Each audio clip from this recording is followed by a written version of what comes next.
Хөгжлийн бэрхшээл бол амьдралын бэрхшээл биш ээ.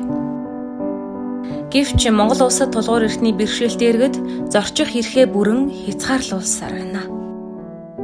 100 гаруй мянган хүн амтай Дархан хотод тэдэнд зориулагдсан стандарттай нэгч нийтийн тээвэр байдаггүй. Тэрэгцэр багтахгүй нарийн хаалга хит өндөр шатыг давж орохын тулд 2-3 хүний тусламжтай хүч зарцуулан орно. Гэвч тусгай зориултын стандарт үгүйгээс автобусанд орсон ч орон зайн хүртээмжгүй байдлаас тэдэнд саад учирсаар байна.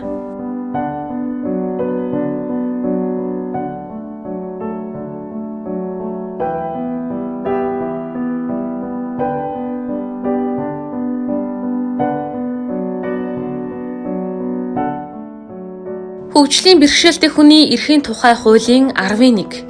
Нийтийн тээврийн байгууллага нь хөгжлийн бэрхшээлтэй хүн нийтийн тээврээр чөлөөтэй зорчих боломжийг бүрдүүлнэ. Хуулийн 12.